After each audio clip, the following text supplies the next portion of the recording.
system. Okay? Sir, ano naman difference niya sa closed circulatory system? So, ang itsura no sa closed circulatory system, ganito po. Yeah. Okay. So, let's say, ito po yung nutrients, ito po yung organ. Dito yung red blood cells. The red blood cells do not go out the system. So, ano lang yung lumalabas? Ang lumalabas lang yung mga nutrients papunta dun sa organ. Okay? Papunta dun sa organ. Through what? Paano siya nagdi-diffuse? Through the interstitial fluid.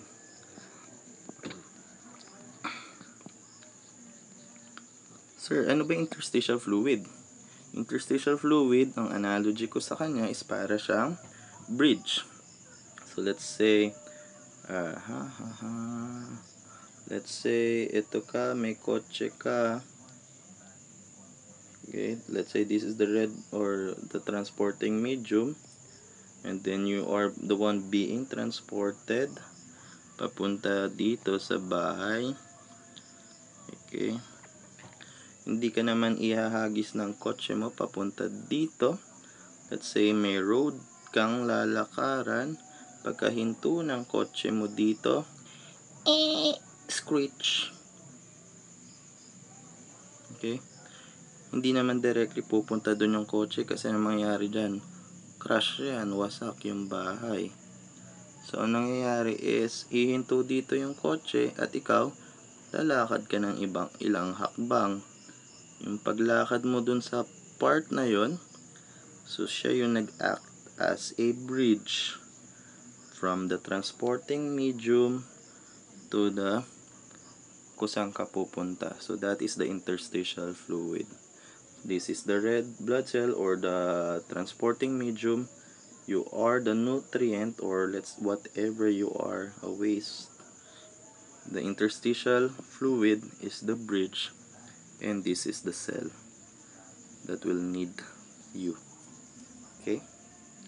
So, sir, paano kapag nasugatan ako? Okay?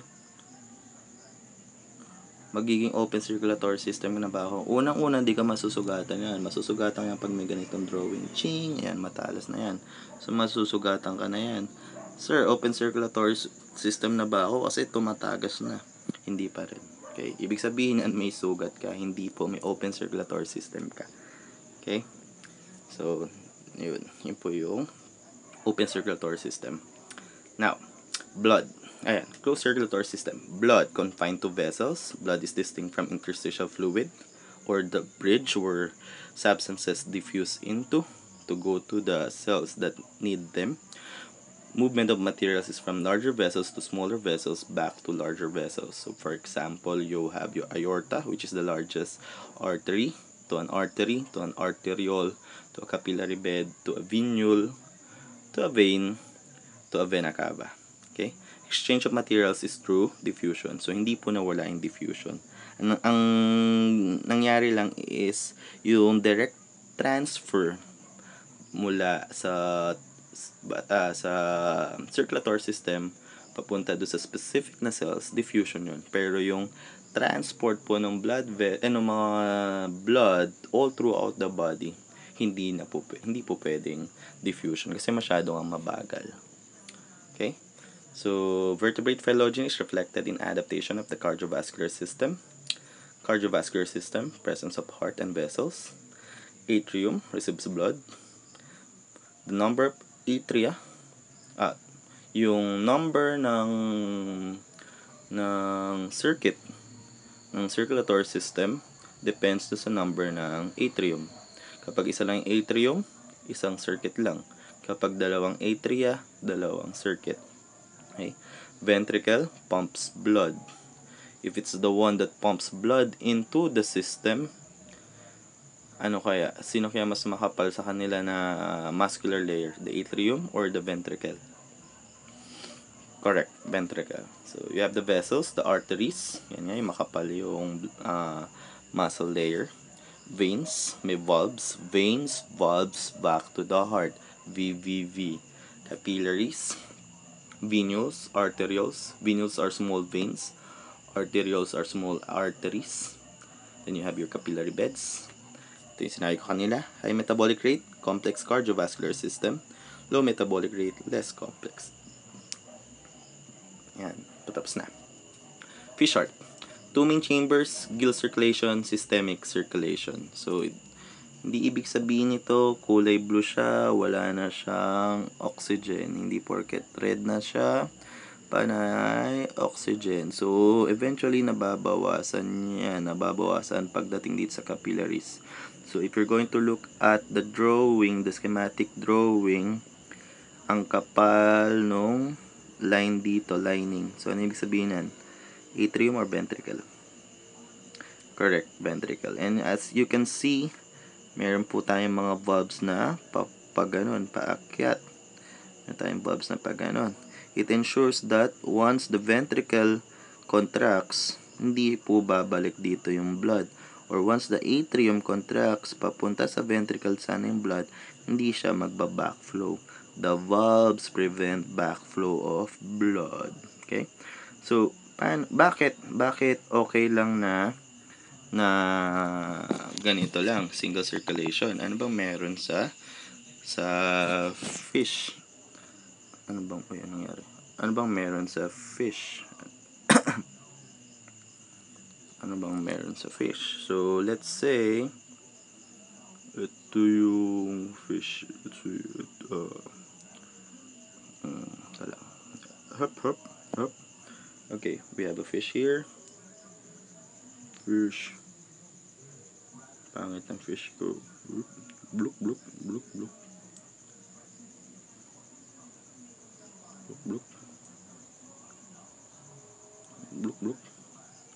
So, let's say yan yung fish.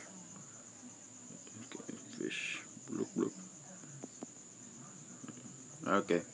Si fish laging lumalangoy. So, ayan o ngayon kung laging lumalangoy si fish. So, let's say, drawing tayo ng blood vessel ni fish. So, let's say this is the blood vessel of that fish.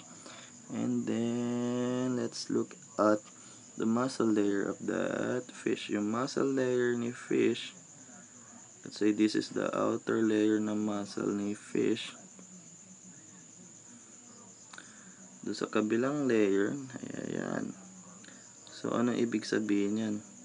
In between muscle layers yung blood vessel ni fish. So, kapag nag-move yung muscle ni fish, nag-contract siya, ano mangyayari? Tama, mapipisat yung blood vessel. It's like you holding your zesto. Mahilig sa zesto. Okay.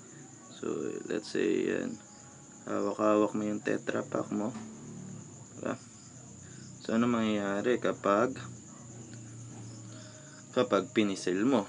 So, ang mangyayari, syempre, tatalsik siya. Diba? Tatalsik. Ano nangyari? Yun, tatalsik. So, just like katulad ng fish. Sir, paano kapag natulog, hindi walang dugo? Ayun nga, kapag natulog, ibig sabihin, mahina yung metabolism. Kailangan ba ng blood kapag natutulog? Kung pababain mo yung metabolism mo, most likely, hindi mo kailangan masyado ng mataas na metabolism, diba? So, okay lang siyang matulog. Okay. So, okay. Ayun. Yun. Frogs and other amphibians. 3-chambered heart. Presence of a forked artery. Pulmocutaneous circulation. Systemic circulation. So, you have your pulmocutaneous. Pulmonary. Okay, hindi pala kita dito. Pulmo means the lungs.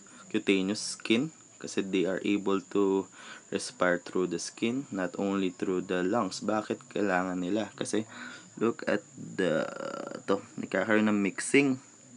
So, kailangan pa nila mag-respire through the skin para madagdagan pa ng oxygen to. Kasi, anong nangyayari? The right atrium will receive the oxygenated blood. Then, it will pump blood to the ventricle. Now the ventricle will pump blood to the pulmonary circulation where it will be oxygenated.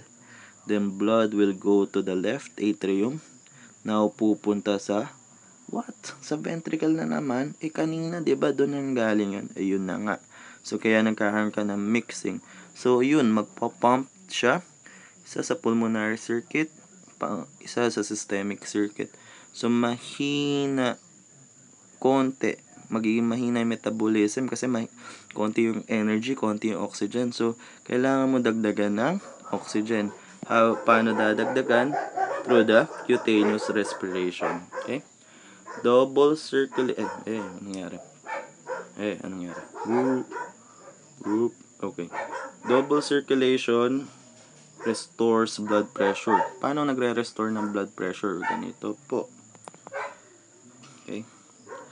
Let's say may pump ka. Okay? May pump. Black. Okay, so let's say may pump ka.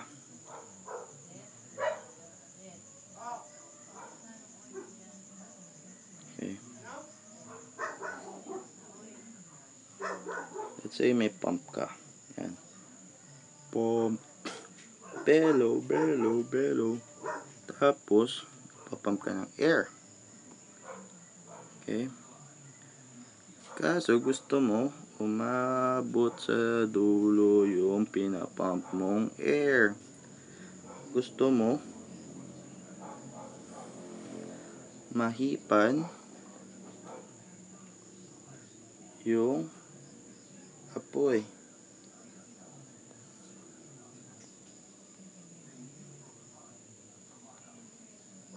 So, mahipan yung apoy. Okay? Pero nangyayari lang, mahina lang yung dumarating na hangin. Okay? So, ang ginagawa ng double circulation. So, let's say, ito, nag-pump ka ng air dito. Now, may stopgap ka dito. So, lahat na ng air dito, may ipon, lahat na nilagay mo dyan. And then, you have another yun. Meron kang another pump here.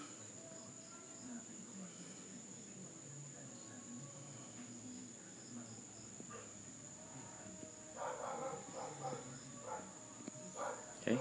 So, ang ginagawa niya, i-restore niya. So, lalagyan niya ulit dadagdagan ng hangin. So, una ito, maglalagay ng hangin.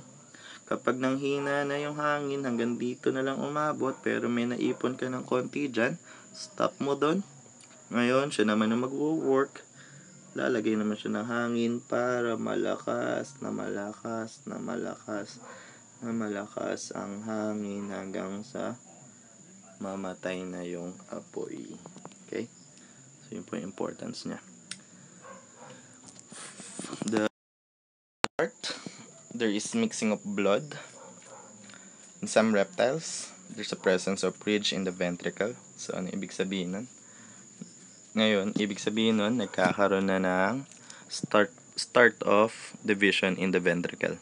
May ridge ka na dito, ibig sabihin, nagfo-form ka na ng septum. The septum is the one that divides, let's say, the interventricular septum. It's the one that divides the left ventricle to the right ventricle. So, in presence ng ridge, yan, sinasabi niya na, ayun nga, magkakaroon ka na ng 4-chambered heart. And it's actually true for mammals, birds, and crocodilians. Ayun, nakita dito. From reptiles with ridged ventricles, you now have reptiles and descendants of reptiles that have 4-chambered heart.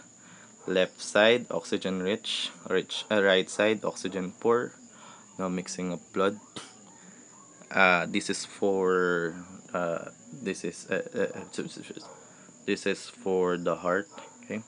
Hindi yan hindi ibig sabihin yan yung left ng katawan mo oxygen rich, tapos yung right side ng katawan mo oxygen poor. Okay? So, yun lang. Hanggang doon na abutin yung circulatory system discussion natin. Thank you.